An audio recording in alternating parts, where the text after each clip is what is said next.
Rádio Fraternidade, a emissora do bem na internet. O Espiritismo nos solicita uma espécie permanente de caridade, a caridade da sua própria divulgação. Emmanuel.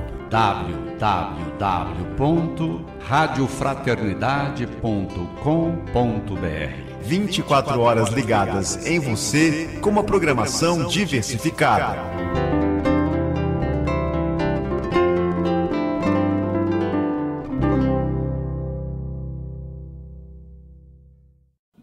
Bom dia, terra da magia, adoro essa expressão, nesse dia luminoso, bonito, um lugar especial no planeta.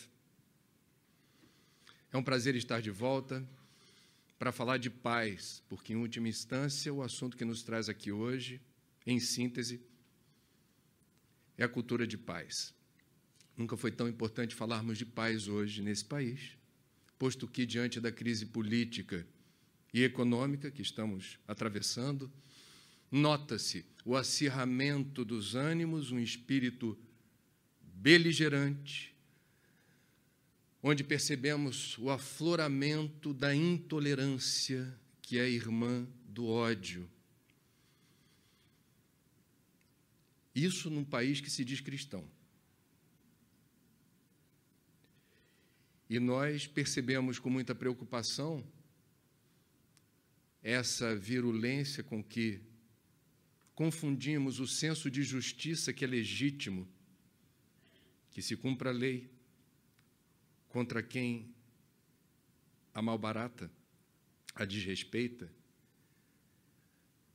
Nós estamos percebendo, talvez de forma sem precedentes pela escala com que isso acontece, brigas e disputas dentro do ambiente familiar, no ambiente de trabalho, na rua, entre cidadãos brasileiros, filhos de uma mesma pátria, e, por vezes, uma maioria que se diz cristã, numa afronta aos princípios do cristianismo e aos valores do espiritismo. Tenhamos, portanto, eu diria, o cuidado e o respeito, sim, às leis e sim ao Evangelho de Jesus. Emmanuel diz: criminosos são aqueles que foram flagrados. Nós que vociferamos contra esses que estão sendo constrangidos pelos atos que cometeram, talvez sejamos também aqueles que minimizamos atravessar um sinal vermelho, estacionar em um lugar proibido, sonegar imposto, pagar um cafezinho, um lanchinho para o guarda. Dá uma força aí. Sejamos sinceros, fazer justiça ou exigir justiça é legítimo. Empregar a violência e exercitar a intolerância em nome desse legítimo direito de cada um de nós não é cristão, da forma como estamos fazendo. E não é a melhor tradução do espiritismo. A cultura de paz pede passagem. Primeiro, aqui, hoje, importa que a gente discorra e reflita sobre o que é a cultura de paz e como ela é intrínseca ao Evangelho de Jesus. O Evangelho é um tratado de paz e a assertiva talvez mais importante no legado do Cristo, em seus muitos ensinamentos, tenha sido: ama a Deus sobre todas as coisas e ao próximo como a ti mesmo. Amar ao próximo não significa concordar com o próximo em tudo, mas significa reconhecer no próximo um irmão em humanidade, e que no momento em que há um distrato, no momento em que há uma incompreensão, uma dificuldade de convergência, isso não transforma o próximo no inimigo, no adversário a ser tombado, massacrado, dizimado, erradicado do meu perímetro. No Espiritismo, que reforça a mensagem cristã, o Consolador prometido, o cristianismo redivivo, a terceira revelação, nós espíritas vamos reconhecer em uma das muitas mensagens de Kardec como se dá a conquista da paz. Reconhece-se o verdadeiro espírita pela sua transformação moral e pelos esforços que emprega para dobrar em si as más inclinações. A superação das imperfeições, a sublimação dos nossos desejos e vontades, a asfixia do egoísmo, do orgulho, da vaidade em favor de um projeto coletivo, do sacrifício, da renúncia, da capacidade de doar-se para uma causa comum. Cristianismo e espiritismo, portanto, trazem informações importantíssimas e referenciais para a conquista da paz, individualmente e coletivamente. E nós, nesse país cristão, a maior nação espírita do mundo, somos testemunhas e provavelmente agentes da discórdia, da beligerância e da intolerância. Reflitamos sobre o nosso papel enquanto espíritas cristãos. Nesse sentido, ainda falando da cultura de paz, hoje, aqui, a minha função é alargar a compreensão de como a paz não é possível num mundo onde a destruição sistemática e voraz dos recursos naturais não renováveis, fundamentais à vida, ocorre. Sem prejuízo do que disse o Cristo, sem prejuízo do que asseverou Kardec, mas percebendo nas entrelinhas do cristianismo e do espiritismo, não será nenhum problema doutrinário ou teológico a gente afirmar categoricamente isso. Um mundo de paz precisa ser um mundo sustentável. Vamos dar aqui alguns exemplos importantes, começando pela guerra mais fratricida que tem lugar nesse momento no planeta, lá para os lados da Síria, onde aproximadamente 500 mil de civis, numa conta conservadora, perderam a vida numa guerra civil terrível, que tem determinado uma leva de imigrantes saindo daquele país na direção da Europa.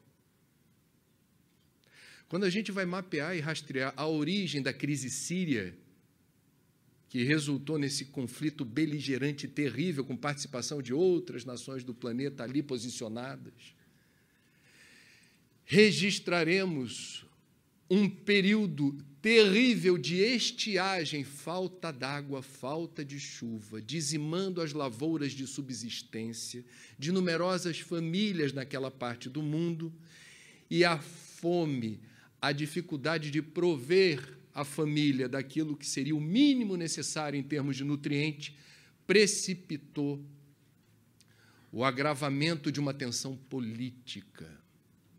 Já havia um problema em relação ao governante, Bashar al-Assad, já havia uma diferença colocada do ponto de vista político, mas o agravamento da seca e da estiagem e a fome colocaram ingredientes potencialmente inflamáveis nesse desejo de mudança. Portanto, há uma relação entre a violência da guerra civil na Síria e o elemento detonador desse processo beligerante, que foi um fenômeno natural. Falta de chuva, seca, estiagem severa, perda na produção de alimento. Se quisermos voltar mais no tempo e formos ao período pré-Revolução Francesa, investigando as ocorrências que tiveram lugar naquela parte do mundo antes da tomada da Bastilha, reconheceremos no registro de diversos historiadores, igualmente, flagelos climáticos, e não foram apenas períodos de seca, houve também inundações, uma combinação muito anômala de eventos climáticos que igualmente determinaram fome. Há o episódio curioso, eternizado na história, de alguém da realeza francesa dizendo: eles têm fome se não há pães, que se dê brioches? Mostrando exatamente esse descolamento da realeza em relação à realidade dos mais pobres. A Revolução Francesa, portanto, também está impregnada de um elemento detonador, que foi a perda da capacidade de produzir alimentos, a fome que emerge a partir de fenômenos climáticos hostis.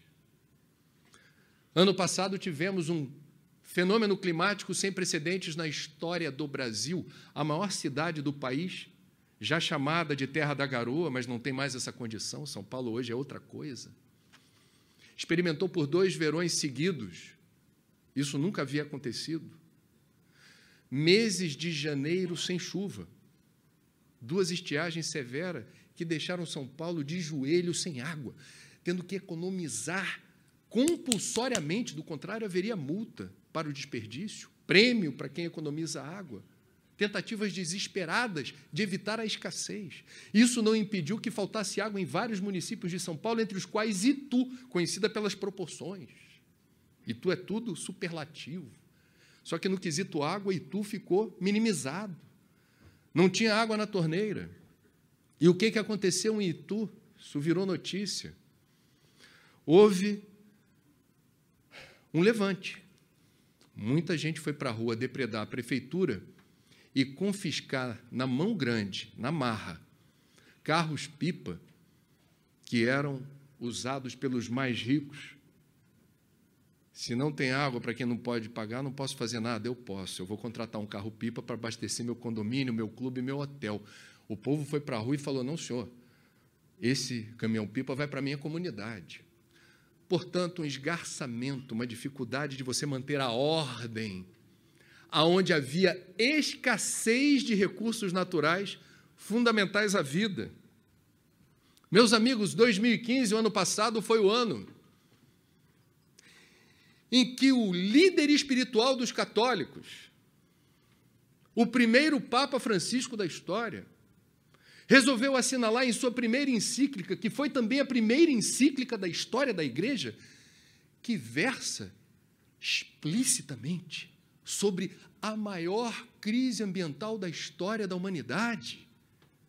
O Papa Francisco, na encíclica Laudato Si, que é um enxerto de uma parte do Cântico das Criaturas de Francisco de Assis, a quem o cardeal Bergoglio, argentino, quando escolhe o nome de Francisco, homenageia o Poverello de Assis e escolher o nome, assiná-lo o rumo de um pontificado. Reparem como é importante. Eu estou falando de paz, eu estou falando de cultura de paz e meio ambiente. Prestem atenção na linha de raciocínio. Primeiro Papa Francisco da história. Quando você fala de Papa Bento, teve 16. Quando você fala de Papa Pio, teve 12. Francisco nunca houve. Vocês já se perguntaram por quê? Vamos pegar a ficha. Levanta a ficha de Francisco. Quem foi o Poverello de Assis? Foi aquele que constrangeu 8 séculos atrás uma igreja corrupta e opulenta, resgatando as verdades espirituais do Evangelho de Jesus. Em resumo, Francisco incomodou os poderosos em favor do resgate do messianato de Jesus. Olha, Jesus disse uma coisa, vocês estão fazendo outra. Esse Papa, que construiu agora outro discurso para os divorciados, para os homossexuais, para os padres pedófilos, esse Papa que se recusa a usar certas roupinhas da indumentária papal, ocupar certos aposentos que ele considera suntuosos demais para a figura do Papa, esse é apontado por alguns estudiosos da Igreja como alguém que merece ser chamado de Francisco. Foi esse Papa que colocou e eternizou na forma de uma encíclica a seguinte sentença: esse modelo de desenvolvimento em curso hoje no mundo, a um só tempo, gera exclusão, miséria e pobreza e devastação ambiental. Estão na mesma equação. O mesmo modelo, supostamente comprometido com geração de emprego e renda e produção de riqueza, tem cometido o ecocídio, que é a falência múltipla dos ecossistemas que provém à humanidade de água, terra fértil, matéria-prima, energia, ar. Nós estamos envenenando aquilo que o Papa chamou, no texto da encíclica, nossa casa comum. Ecologia significa, literalmente, estudo da casa. E o Papa, na encíclica, diz, nós estamos destruindo a nossa casa comum. Por que um líder espiritual, um líder religioso, que é também um líder político, se Obama visitou Cuba dias atrás, apertando a mão de Raul Castro, isso só aconteceu porque o Papa Francisco entrou no circuito. Não menospreze o poder desse homem, do que ele diz ou que ele escreve. Quando ele falou sobre meio ambiente, em outras palavras, ele teria dito, não está escrito isso, mas é uma interpretação, o meio ambiente começa no meio da gente. E a casa comum precisa ter saúde, vitalidade, força, resiliência.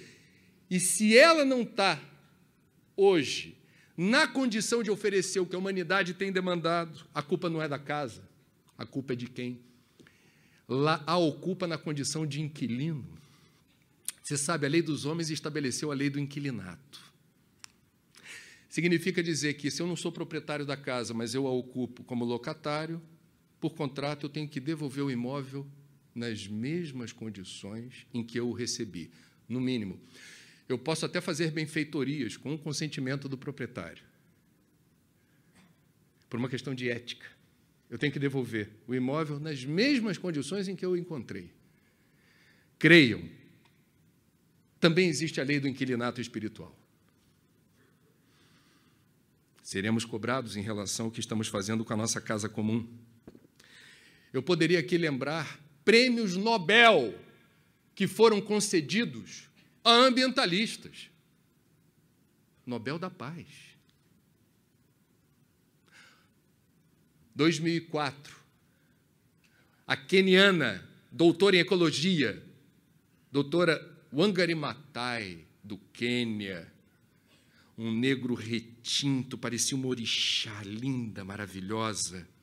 Eu conheci essa mulher na Dinamarca, cobrindo a COP15, era uma figura distinta, porque fez um programa monumental de reflorestamento do Quênia, tentando reconfigurar ecossistemas que estavam depredados, num país pobre, onde a madeira era a fonte de energia, era a fonte de calefação das casas, oferecia o suprimento à floresta para cozinhar os alimentos. Só restaram 4% das florestas do Quênia. A doutora Wangari Maathai plantou 16 milhões de árvores e conseguiu equilibrar mais a balança dos ecossistemas com desdobramentos na distensão social. O painel intergovernamental de mudança climática da ONU e o ex-vice-presidente dos Estados Unidos, Al Gore, receberam o Nobel da Paz pelos esforços em denunciar o problema do aquecimento global.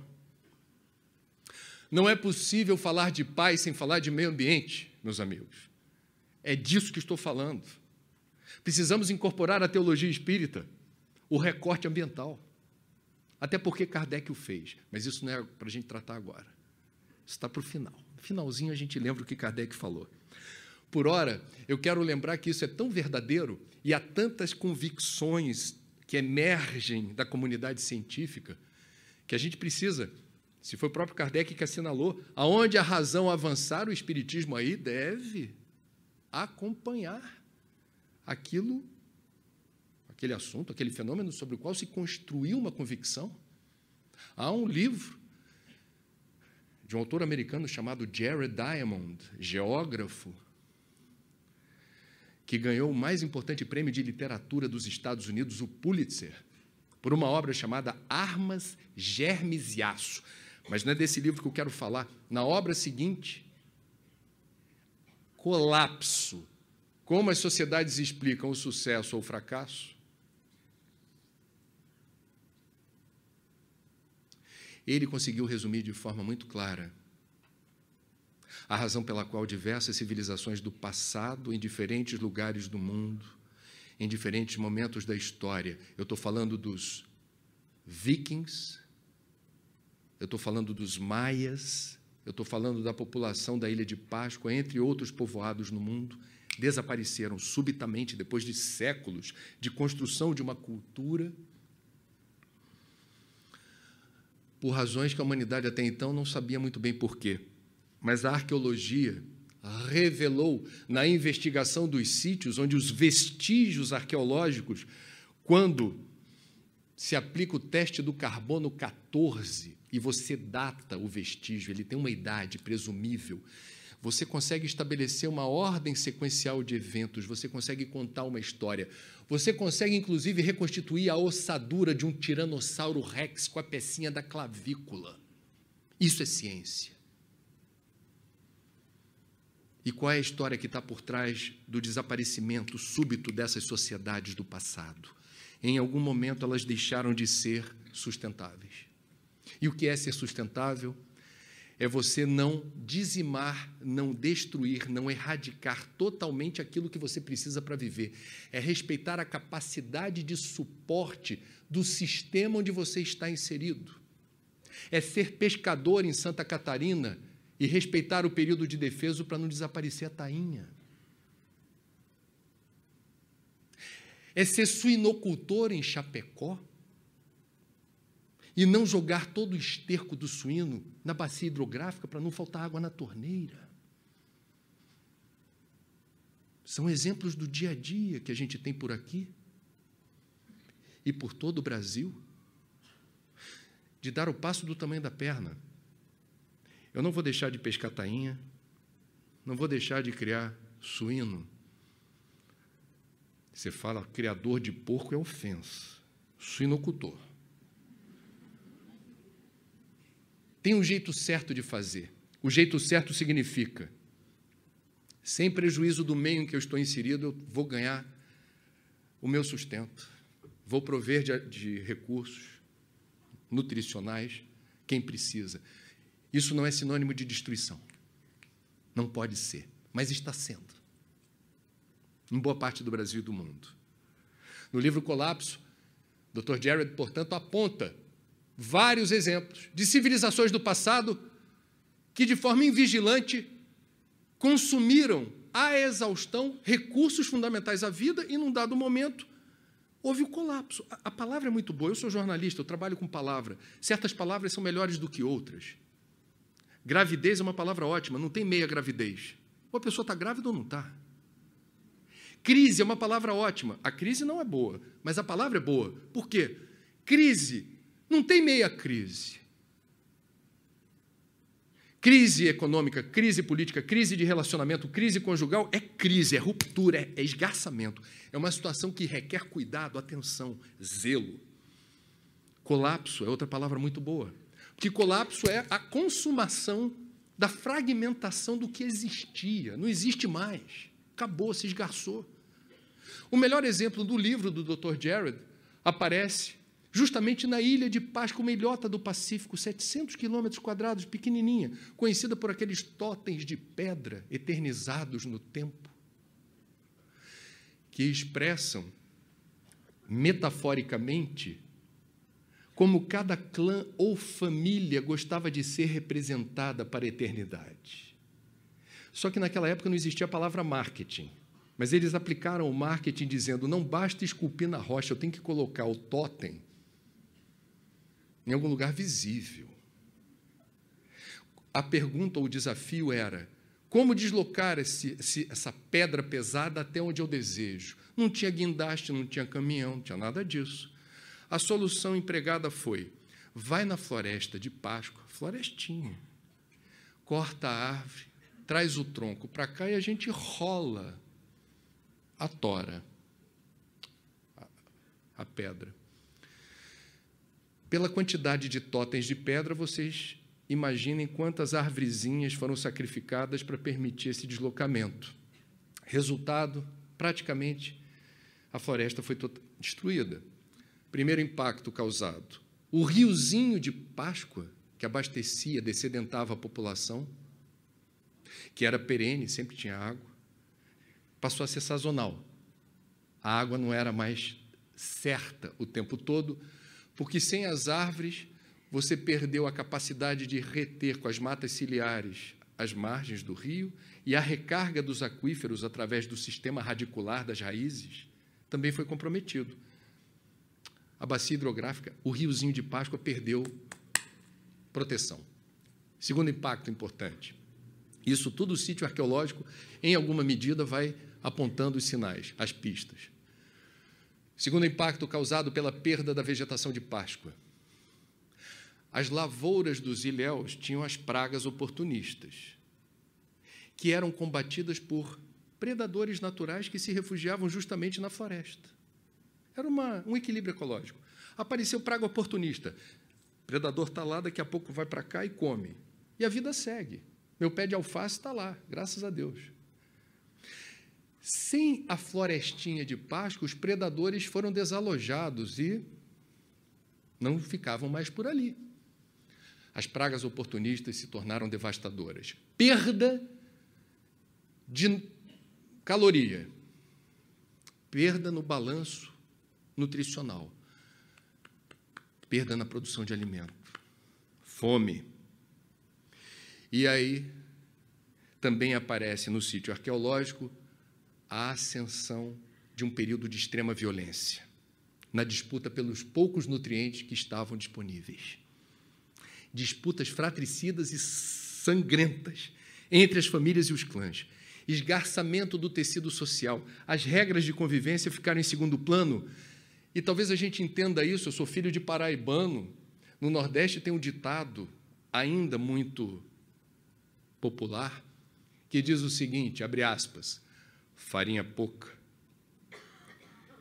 meu pirão primeiro, fecha aspas. E aí você tem um registro científico de uma perda da capacidade de você se orientar ou se pautar por protocolos éticos, morais de convivência, a partir de um cenário de escassez. Vamos sair desse livro, vamos chegar no mundo de hoje. Vocês devem se lembrar, há uns anos atrás, os Estados Unidos aflitos acompanharam o surgimento de um furacão terrível, que se aproximou com muita força do continente. Normalmente ele desacelera quando chega perto do continente, mas o Katrina veio com apetite. Aliás, quem estuda assunto furacão diz que, por um motivo desconhecido, os mais violentos têm nome de mulheres. É um mistério da ciência. Tem o Katrina e tem o Catarina, que deu o ar da graça por aqui, constituindo-se Santa Catarina como o primeiro lugar do Atlântico Sul onde aparece um furacão. Abrindo um parêntese, Santa Catarina é porta de entrada de eventos extremos pelo choque de ar quente com ar frio.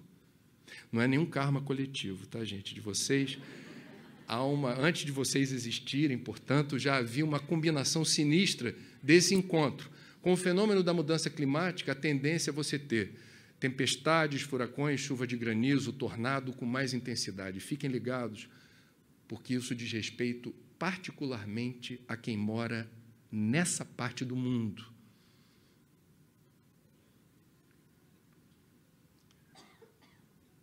Se a gente tivesse mais furacões, provavelmente, com todo respeito, o brasileiro ia gostar.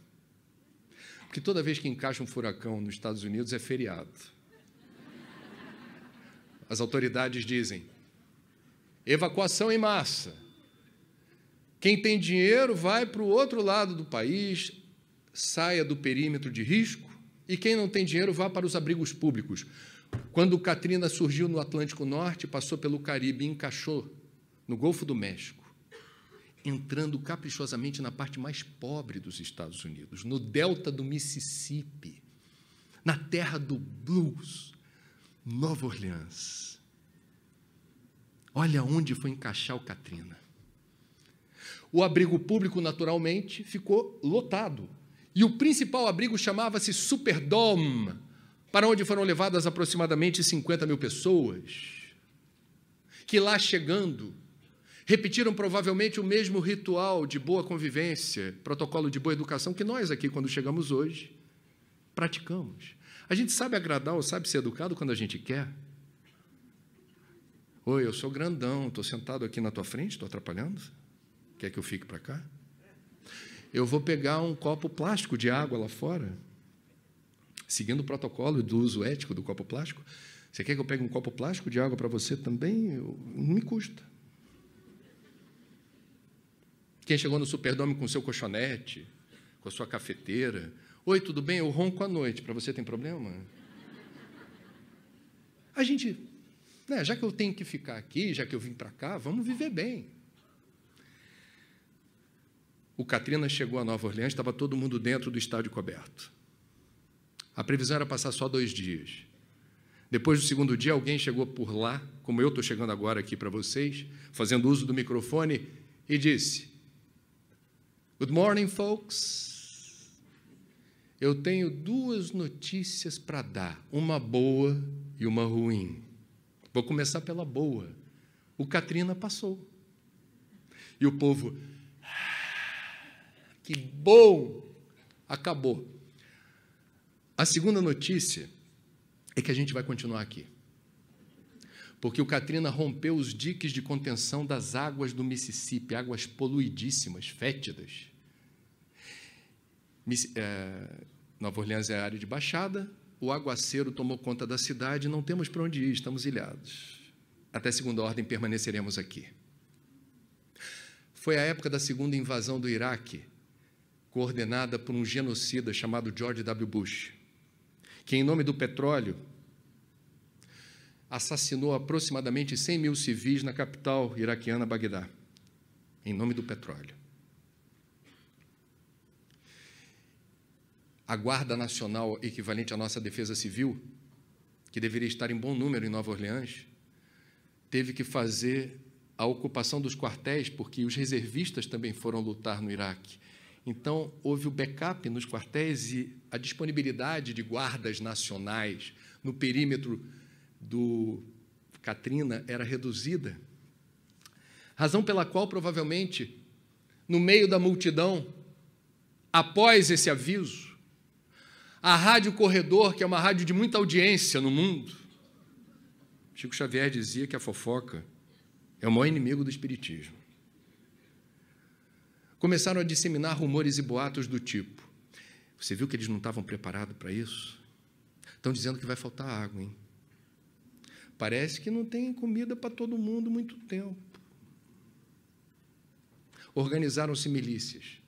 E essas milícias começaram a subtrair da despensa do Superdome o alimento à revelia do horário de comer. Retiravam água. E foram registrados homicídios, estupros e suicídios. Aquilo virou um caldeirão.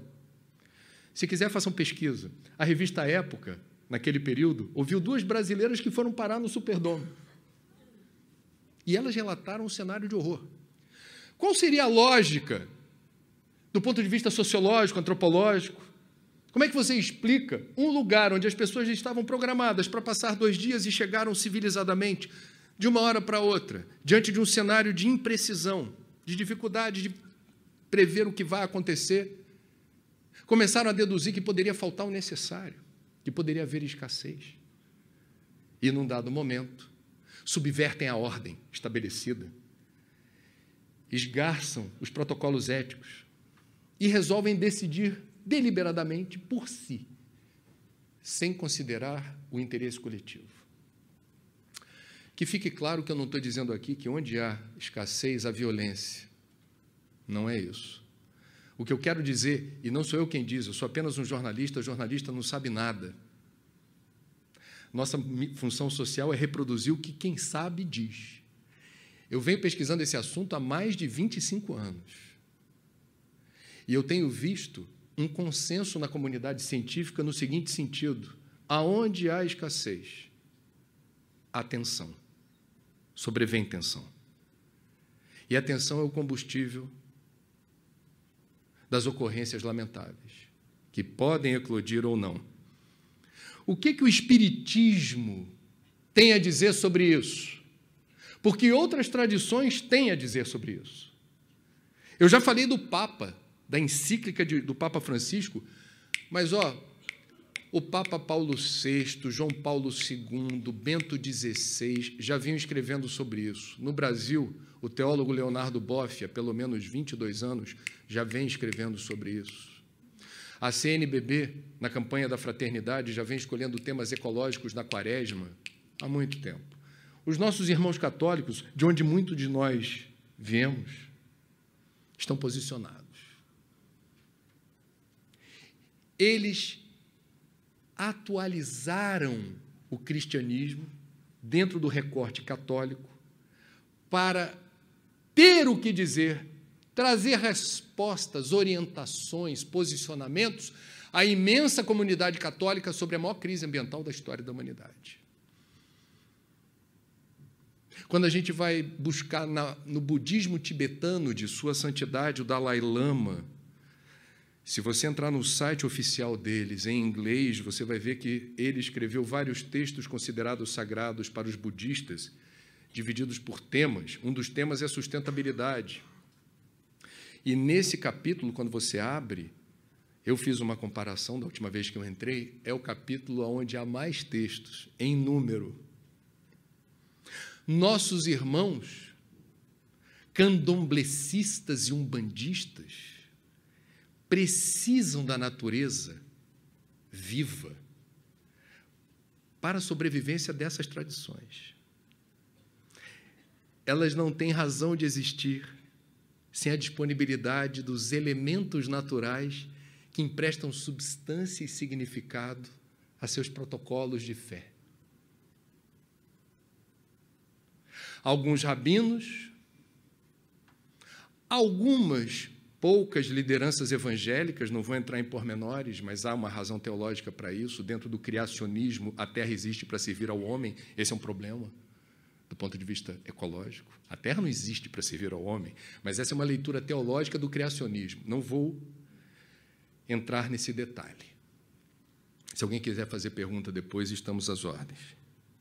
O fato é que nós espíritas precisamos, especialmente no Brasil, que tem uma singularidade bonita e interessante. Nós não somos apenas o país com a maior nação espírita do planeta. Nós somos o país que detém a maior quantidade de água doce e limpa superficial de rio e subterrânea. O maior estoque de água do planeta está aqui. Nós temos o maior estoque de terra fértil pronta para plantar, não precisa desmatar nada. Nenhum outro lugar do mundo tem tanta terra disponível. Esse país é uma potência mega biodiversa. Não há outro lugar do mundo com o maior número de espécies vivas já catalogadas pela ciência. 25% de todos os seres vivos que existem estão aqui, no único país do mundo que tem o nome de árvore. O que a nação espírita, situada num país com essa configuração, tem a dizer, em nome da paz, sobre essa crise? Bom, alguns espíritas, que provavelmente se dizem espíritas, mas não têm tempo para estudar a doutrina, ouviram o galo cantar no terreiro do centro, dizendo o seguinte: calma, o mundo de regeneração está a caminho. Me perdoem algumas expressões fortes que eu vou usar. É uma imprudência dizer isso. Como se o mundo de regeneração fosse um selo de segurança, dizendo assim, calma, porque no calendário cósmico sideral estamos virando uma folhinha. Chegou o momento da Terra ascender vibracionalmente, a Terra vai se transformar em outra coisa. Num planeta mais evoluído ética e moralmente. E está tudo bem. Posso problematizar isso? Posso intranquilizar quem acredita nisso? Vocês deixam? Por que eu não concordo com isso? Porque eu, no livro Espiritismo e Ecologia, pela editora FEB, lançado em 2009, me incomodava um distanciamento que o movimento espírita tinha da crise ambiental, e um dos argumentos recorrentes ia na direção de que, se o mundo de regeneração está a caminho, ou seja, se há um determinismo de Deus para transformar a Terra em algo melhor, por que eu vou reciclar o lixo? Por que eu vou usar água ou energia com moderação e consciência? Por que eu vou consumir menos? Por que eu vou pensar em deixar o carro na garagem ou privilegiar a bicicleta ou transporte público? Por quê? Se daqui a pouco o mundo de regeneração chega. Meus amigos, com toda franqueza, é um equívoco doutrinário estabelecer uma relação de causa e efeito. Nós não temos por que nos preocupar com a crise ambiental, porque nós sabemos, a informação é privilegiadíssima. Fonte segura. O mundo de regeneração está chegando. Vamos entender o que é mundo de regeneração, porque eu fiz uma pesquisa. E se alguém aqui presente tiver outra informação que eu não consegui apurar, se manifeste, sem prejuízo. A minha pesquisa foi o que as obras básicas, o que as psicografias de Chico, de Valdo, Raul, entre outros, dizem sobre mundo de regeneração. Eu queria entender. Encontrei muito material bom, de fonte segura, explicando o quê? Inequivocamente, estamos num momento de transição e, de fato, o planeta Terra se transforma vibracionalmente na direção de outra coisa. A vibração se eleva, para cá retornaremos aqueles que tivermos, parafraseando o Cristo, as vestes nupciais compatíveis com as bodas. O que significa isso? O perispírito vibrando na mesma frequência desse planeta que está chegando. Para carimbar o passaporte para cá, não basta querer, tem que poder. É isso que eu entendi das mensagens. Estou fazendo a tradução do carioquês. Não é para quem quer, é para quem pode. Por isso que essa encarnação chave para muitos de nós, trabalhadores de última hora, que fomos fisgados pela fé raciocinada, porque essa hora é importante. Não que essa encarnação seja infinitamente mais importante do que as outras, mas ela é estratégica, porque ela está ocorrendo no momento divisor de águas ou de vibrações. Significa dizer o quê? Sim, a vibração do planeta muda. Eu não achei um texto, um parágrafo, uma palavra, uma sílaba, um fonema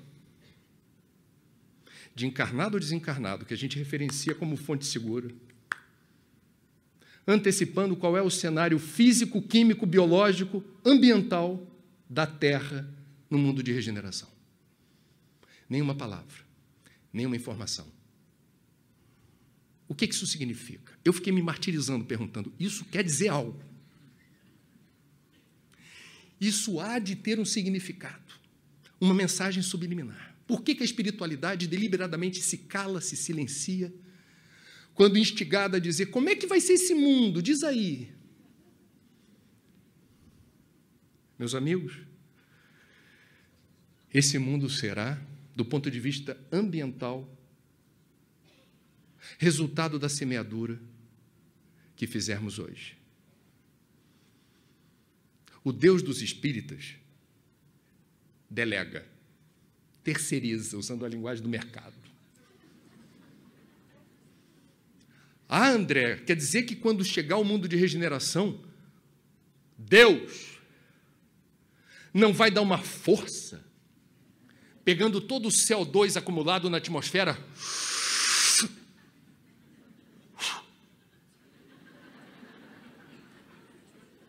não. André, mas será que no mundo de regeneração Deus não vai pegar todos os resíduos sólidos, macroscópicos, microscópicos, os plásticos do oceano, todos os metais pesados da bacia do Rio Doce, todo o esterco de porco na bacia hidrográfica de Chapecó, e etc, etc.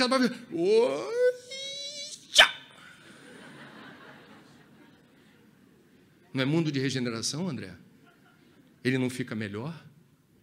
E aí a gente vai se lembrar, citando apenas uma das fontes, que é Santo Agostinho, no Evangelho segundo o Espiritismo, que explica de forma enciclopédica, como se fossem verbete, as diferentes categorias de mundos habitados, de mundo primitivo a mundo feliz. E a gente pega a classificação de mundo de regeneração. Leiam. A preocupação de Santo Agostinho em dizer, não é ainda um mundo livre de dor ou sofrimento. Haverá ainda desafios. A categoria de dor e sofrimento do mundo de regeneração é diferente da categoria de dor e sofrimento de um mundo de expiação e provas. Do ponto de vista moral. Do ponto de vista físico, químico, biológico, ambiental, não há informação. Nós, hoje, estamos sendo convidados, e o que não falta é informação, dentro e fora da doutrina espírita, chamando quem é parte do problema a ser parte da solução. Essa crise ambiental tem a nossa digital, o nosso DNA. Ela é resultante de nossos hábitos, comportamentos, estilos de vida e padrões de consumo. E Deus não tem nada a ver com isso. O livre-arbítrio é soberano. A gente aprende com os erros. Portanto, pelo andar da carruagem, eu não sou profeta e não estou vaticinando nada. Mas não existe neutralidade no universo. Quem se omite tomou uma decisão.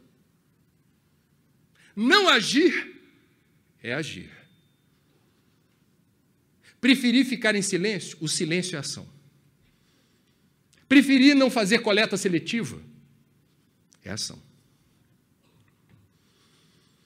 Nós estamos sendo convidados a agir para transformar o rumo dos acontecimentos, porque é perfeitamente possível, meus amigos, e com isso eu encerro a parte de mundo de regeneração para avançar.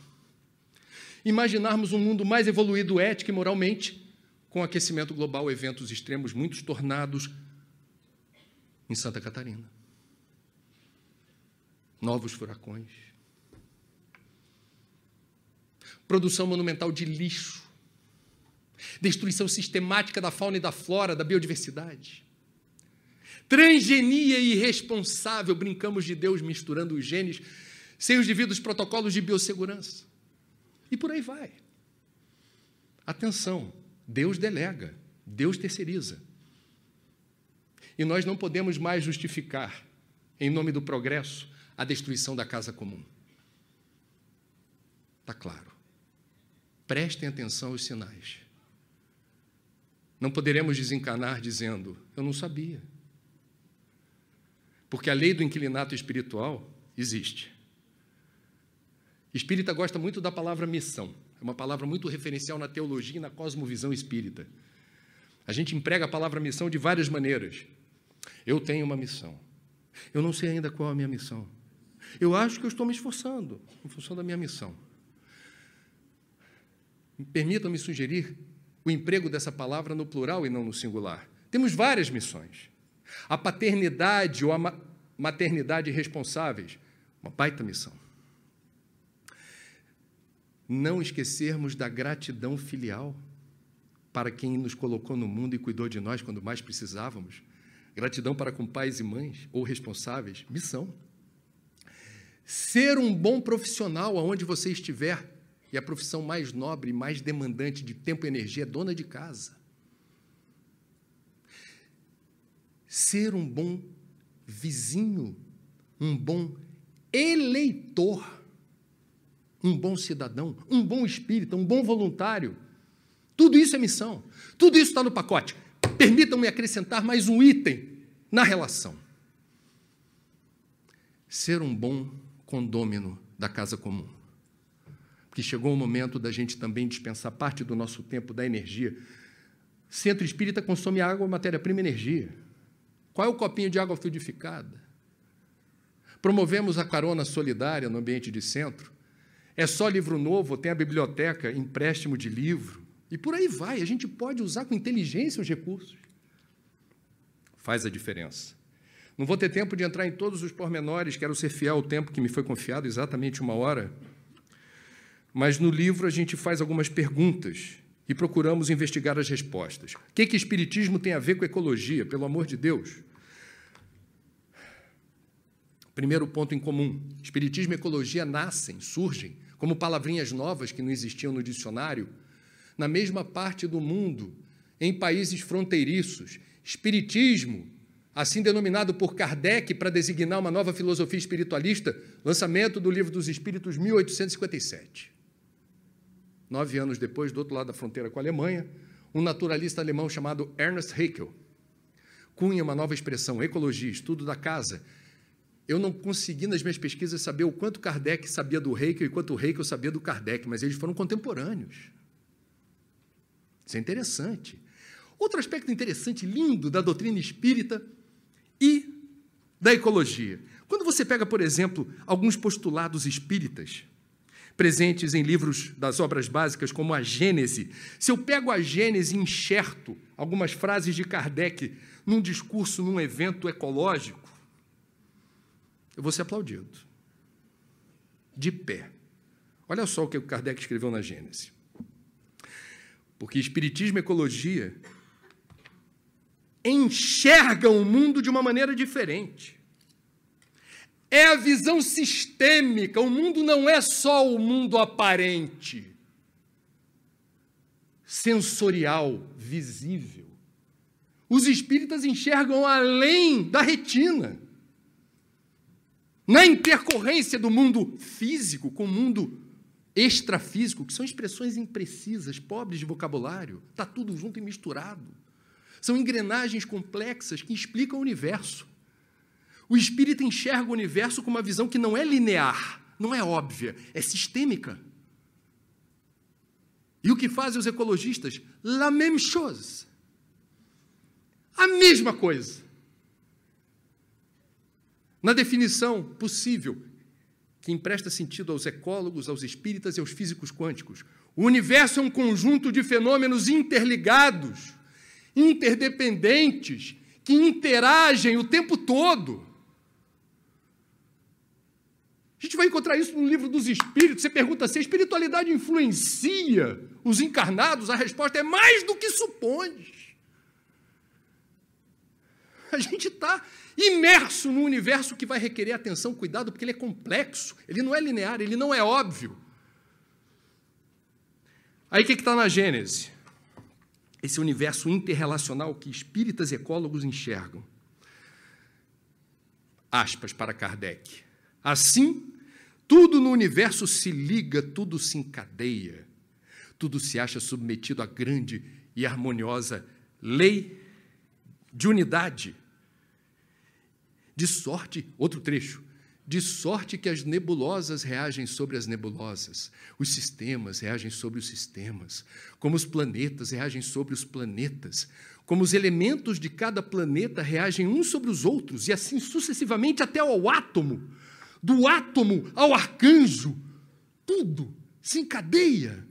Se você pega o darwinismo, a teoria do evolucionismo, que é contemporânea de Kardec, há muita sinergia, não é a mesma coisa da lei de evolução, que é uma das leis morais, mas há muita sinergia entre a forma como a ciência formal, clássica, explica a evolução, e nós espíritas também percebemos um processo, engrenagens muito interessantes e complexas de como se dá do reino mineral, passando pelo vegetal, pelo animal e hominal, a escadaria evolutiva onde todos estamos irremediavelmente inseridos. Razão pela qual, atenção, suinocultores do oeste catarinense, pecuaristas, Jacobson, da nossa Goiás, quem se diz produtor de proteína animal, coisificou o bicho, como se bicho não tivesse alma. Essa é uma discussão espírita muito interessante. Se é para comer bicho, faça do jeito certo, porque tem um jeito certo do ponto de vista ético, espírita, que são os protocolos de criação, transporte e abate éticos. Não se justifica porque eu sou um ser que já transitei pelo reino animal e agora sou do reino nominal, que eu promova dor, crueldade e sofrimento com qualquer ser da natureza. No Cântico das Criaturas de Francisco, exalta-se a beleza de todos os seres vivos que também são criação, obras da criação. Essa é a razão pela qual a culinária kosher, ou kosher, dos judeus, certos pratos que envolvem o abate de animais, o rabino tem o protocolo do abate. Por quê?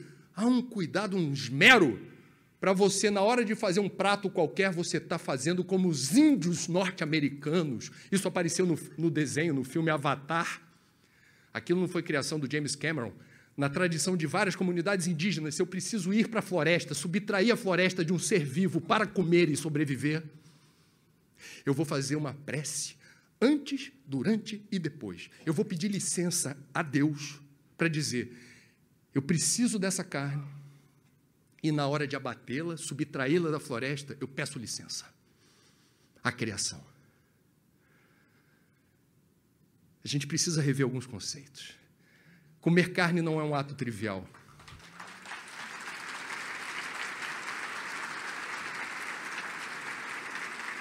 Para não avançar muito o sinal, eu estou preocupado, eu não quero extrapolar meu horário.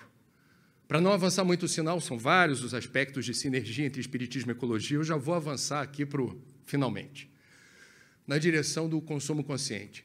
Espíritas e ecólogos têm em comum o quê? A denúncia da impropriedade ética e ambiental do consumismo. O que é consumismo? Hiperconsumo. O consumo favorece a vida, eu preciso consumir para viver. O consumismo não é igual a consumo. O sufixo ismo alude a excesso e desperdício. O desperdício é imoral em qualquer cultura. Desperdício de comida, desperdício de água, desperdício de qualquer coisa. É imoral, é antiético. Não se desperdiça. Você usa o que você precisa. Do ponto de vista ético, tem uma questão complicada quando você não problematiza o consumismo. Quando você importa um Black Friday de forma tão esquisita. O Brasil pegou um feriado do Dia Nacional de Ação de Graças, que nos Estados Unidos é a data principal, o principal feriado. Na sexta-feira subsequente ao Dia Nacional de Ação de Graças, tem a grande liquidação do Dia Nacional de Ação de Graças, que é o Black Friday. Black por quê?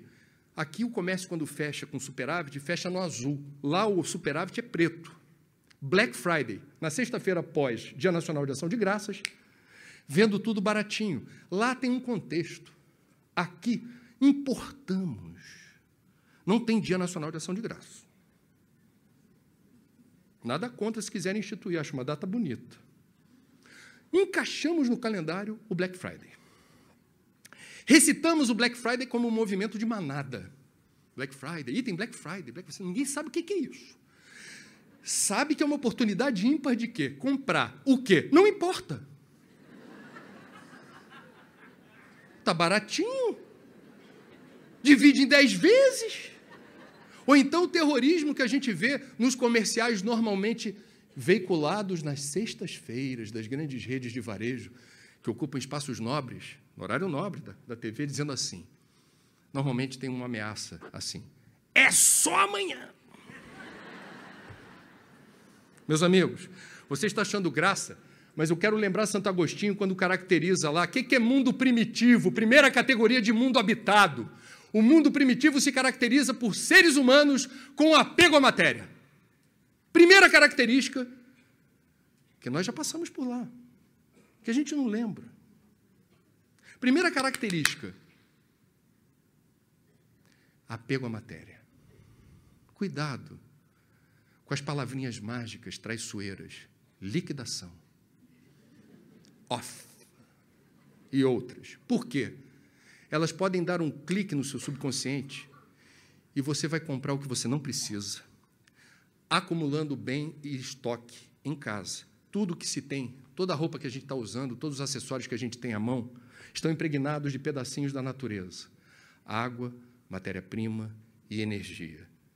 Se eu preciso consumir, eu não vou discutir. É uma necessidade. Se eu não preciso e estou acumulando bens, se o meu closet não resiste à CPI do consumo consciente,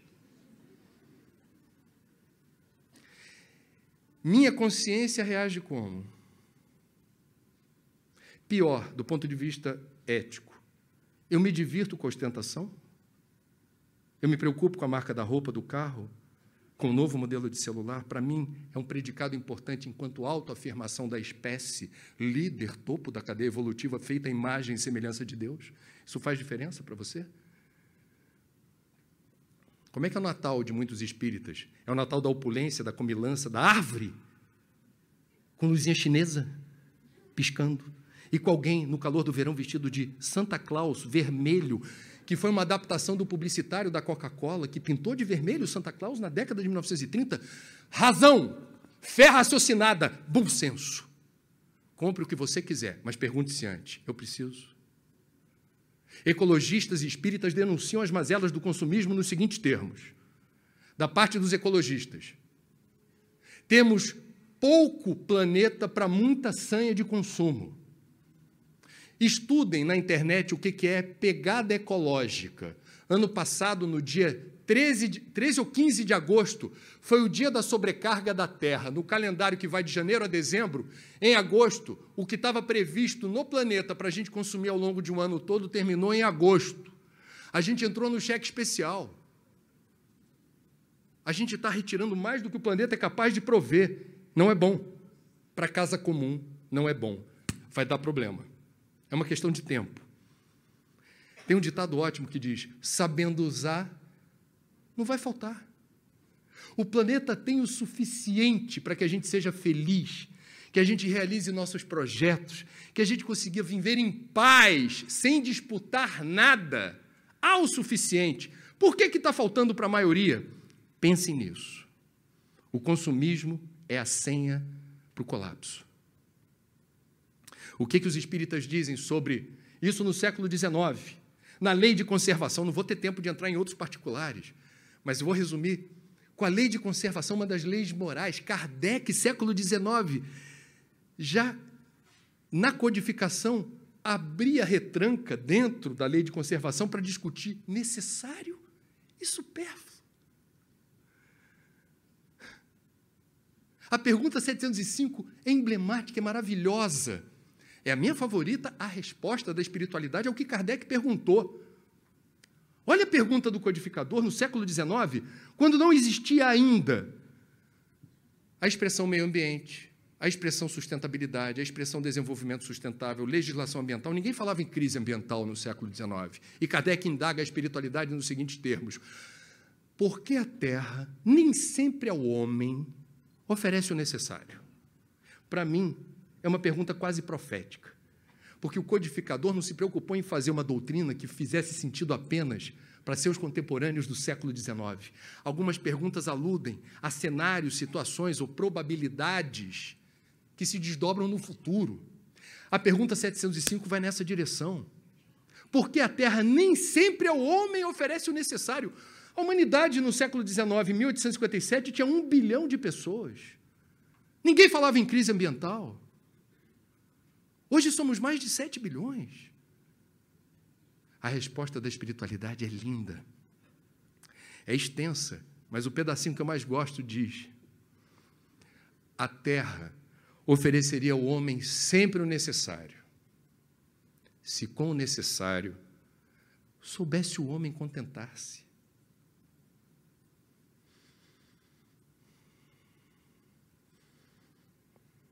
Gandhi, 40 ou 50 anos depois, proferiu uma frase que lembra a resposta de Kardec, a resposta da espiritualidade à questão 705. A Terra possui o suficiente para satisfazer as necessidades de todos os homens, mas não a ganância de todos os homens. Mahatma Gandhi. Não por acaso, a figura dele é associada à paz. Vou encerrar com o pensamento de um ecologista norte-americano, que é o país mais consumista do mundo. Mas os norte-americanos também estão fazendo muita coisa interessante na direção, principalmente para o lado da Califórnia, muita coisa interessante na direção de uma outra cultura mais ética, mais responsável e que procura deixar como legado para o mundo de regeneração algo melhor. Esse ecologista norte-americano dividiu quase 5 bilhões de anos de Gaia, Mãe Terra, nossa casa comum. Esse planeta é uma velha senhora. Em 7 dias da semana, para tentar explicar o que houve em quase 5 bilhões de anos. Diz ele, Tomemos os dias da semana para representar o que de fato aconteceu em 5 bilhões de anos. O nosso planeta nasceu numa segunda-feira, a 0 hora. A Terra se formou na segunda, terça e quarta-feira até o meio-dia, sem nenhuma espécie viva ainda. A vida começa na quarta-feira ao meio-dia. Seres microscópicos nas águas mornas e salinas dos oceanos primitivos. Quarta-feira ao meio-dia. E desenvolve-se em toda a sua beleza orgânica durante os 4 dias seguintes. Somente às 4 da tarde de domingo, do último dia, é que os dinossauros aparecem. 5 horas mais tarde, às 9 da noite, quando as sequoias, aquelas árvores gigantes dos Estados Unidos, brotam da terra, os dinossauros desaparecem. O homem, a mulher, surgem apenas 3 minutinhos antes da meia-noite de domingo. A 1/4 de segundo antes da meia-noite, Cristo nasce. A 1/40 de segundo antes da meia-noite, inicia-se a Revolução Industrial. Agora é meia-noite de domingo e estamos rodeados por pessoas que acreditam que aquilo que fazem a 1/40 de segundo pode durar indefinidamente.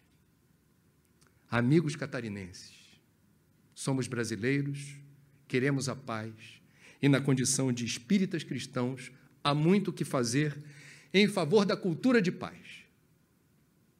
Amar ao próximo como a nós mesmos, a Deus sobre todas as coisas, sublimar as nossas imperfeições como espíritas e não descuidar da parte que nos cabe enquanto inquilinos da casa comum. Muito obrigado.